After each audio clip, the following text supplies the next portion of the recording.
last book that I purchased from the Strand was Me and Earl and the Dying Girl by Jessie Andrews. I know Raylene over at Padfoot and Prong 07 raves about this book, and since I've heard it from her, I'm sure it'll be an absolutely hilarious read. Some of the dialogue is actually written like a script, and that is also a very interesting outlook on a book, and I've never read a book that actually contained script before unless it was actually a play, so this sounds like a very original plot already. Next up, I have a few books that I purchased from Barnes & Noble on 5th Avenue in New York City, and since I was in New York City, I thought that'd be the best place to pick up The Great Gatsby by F. Scott Fitzgerald. And no, I actually haven't read this yet in my English class, but I know I will this upcoming year, so I just went ahead and purchased my own copy because I am sure that I will absolutely love this book because of the excerpts I've heard from it and the symbolism within it. I just know that I'll love this book, and I've seen the recent movie made about it, and I love that, and so I'm just sure that I'll love this as well.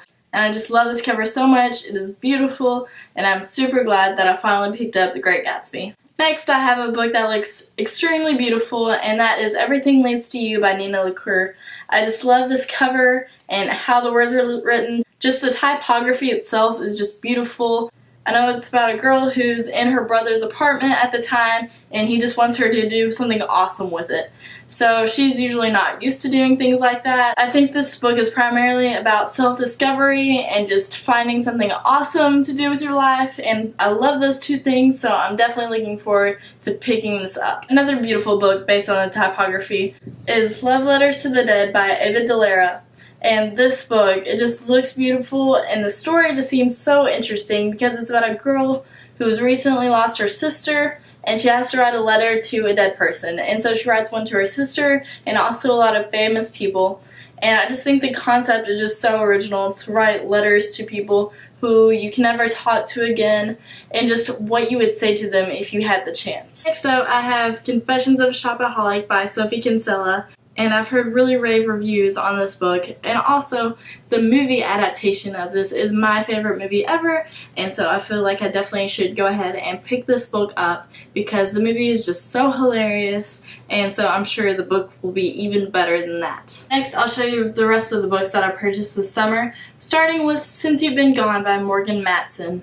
I know a lot of people on BookTube have been raving about this book, and I've heard it's just the perfect book for summer, so I'm definitely looking forward to reading it this month because this book just seems awesome. It's about a girl and her best friend just one day disappears but leaves nothing but one note and on our list of things that she should be doing over the summer. And so this is a story of her doing those things. And it sounds super interesting just because it's about a girl who is forced out of her comfort shell, and it teaches a lot about self-discovery, and those things mixed with summer just sound like the perfect summer read. Next up, I have a book that I think is a post-apocalyptic novel about aliens, and that is The Fifth Wave by Ray Yancey. And these aliens are coming in waves to attack Earth, and so this is the story of the fifth wave, and I'm going to read this very soon because The Infinite Sea is coming out in the next few months, and so I definitely want to get on this book. I've heard great things about it, and it just sounds like such an exciting, interesting novel about how these people are surviving while these aliens are attacking Earth. Now, I know what you're thinking, and yes, I have not yet had the chance to read the Throne of Glass series by Sarah J. Maas, but I'm definitely going to be getting on this very soon because Airfire comes out next month, and I've just heard nothing but amazing things about the series, and all I need to know is that, again, it is about a girl assassin named Selena Sardothian, and that is all I need to know. It sounds awesome. I've heard great things about it all over BookTube, and so I'm definitely ready to get to reading these books. And so first I have Throne of Glass, then I have Crown of Midnight, and finally I have the Throne of Glass novellas, which are known as The Assassin's Blade. And these covers are all just so beautiful. Next up, I bought this trilogy because the movie is coming out very soon, and so I just want to go ahead and get on this trilogy and also the prequel, and that is The Maze Runner by James Dashner. We obviously have The Maze Runner, then The Scorch Trials, followed by The Death Cure, and finally the prequel, which is The Kill Order. and all of these covers look super interesting. I know that this is a dystopian in which whenever boys turn a certain age, they're brought to this place and they don't know where they are or who they are anymore, and the only way out of it is through a maze. But no one has ever actually made it out of the maze as far as they know, and if you stay in the maze overnight, then you never come back out. And so there are people called maze runners who go in there during the day to try to find the way out. And when a girl appears one day, then things get all sorts of interesting. The next book was an impulse buy on BarnesandNoble.com because this book was just too cheap to pass up, and that is The Divine Comedy by Dante. And also, I just love this cover so much. But this book is super big, and so I'm not sure whenever I'll get around to reading this, but I know that this book just seems amazing, and every single line I've heard from it is just so beautiful. I'll go ahead and read you the first few lines of this epic. Midway upon the journey of our life, I found myself within a forest dark, for the straightforward pathway had been lost. That just sounds so eerie and interesting. I know it tells a story of hell and then purgatory and then finally ending with heaven. And so the way that this story is told just sounds super interesting, and it's definitely a classic that I need to get around to reading. The next book is a recent release that I just desperately needed to get my hands on, and that is For the Divergent Novellas by Veronica Roth. And also, I just love this cover already, and it fits perfectly with the Divergent trilogy, and I'm really excited to read these stories. Hopefully they're better than how Forced Perspective seemed in Allegiant. Hopefully they're more interesting and develop his character more. But I'm still super excited to read this. I love Veronica Roth's style of writing, and I can usually get through a book super quick because of how beautifully and interesting she writes. And this is already pretty small, so I'm hoping on getting through this quickly or right before Insurgent is released. Next up, I have the duology that I'm planning on reading next, and that is If I Stay and also Where She Went, both by Gail Forman. If I Stay is told from Mia's perspective from when she's 17 and she loves her family and her boyfriend, and she's a very talented cello player, and then one day her family gets in a car accident and she is the only one that remains living, and so she is in a coma and she has an out-of-body experience when she can decide whether she lives or whether she dies. And so this is a story of how that choice turns out.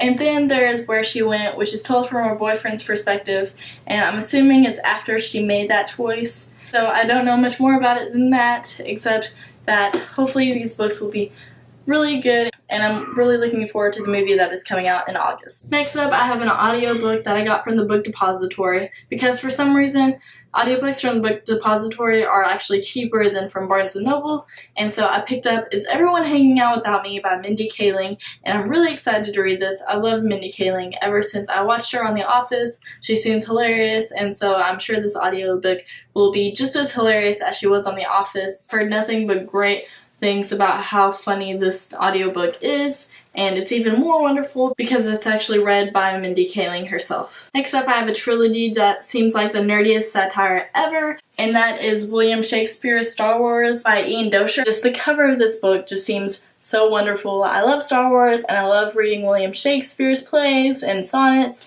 and so I'm super excited to read this book, and also William Shakespeare's The Empire Striketh Back, which is my favorite of the Star Wars movies, and also William Shakespeare's The Jedi Doth Return.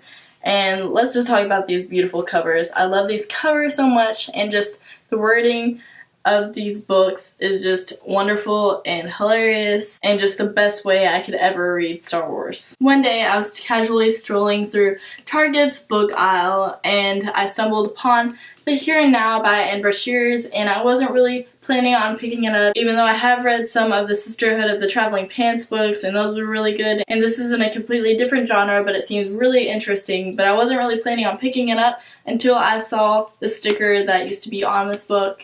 And that is that this is an autographed copy. So yes, I now have Anne Brashears' signature in my book, and I'm just so happy and excited. And I know this has something to do with time travel, and I love this cover. I think it's beautiful. Based on those things, I think I'll love this book whenever I get around to reading it. The second to last book I have on my TBR shelf is Landline by Rainbow Rowell. I've heard nothing but good things about Rainbow Rowell's books.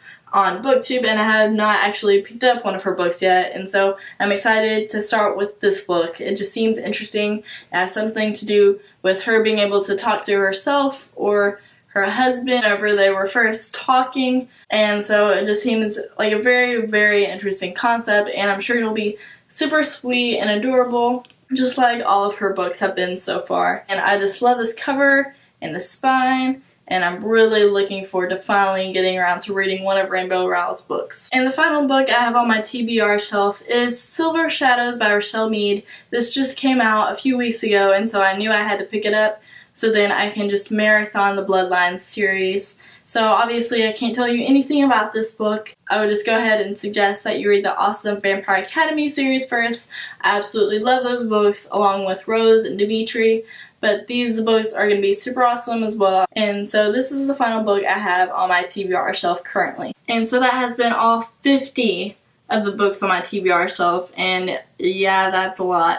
And I might have just a little bit of TBR shame, but I'm just happy that I'm in possession of all of these awesome books that I just can't wait to read. In the comments down below, tell me about the book that you are most excited to read that is currently on your TBR shelf. I'll leave the link to my Goodreads down below and the shelf where I have all of these books. So if you want to hear any more about these books, then you can just scroll down to that link down below. And also feel free to add me as a friend. But for now, I'll just go ahead and go back to reading this awesome book that I'm currently reading. And I'll see you guys next time. Bye.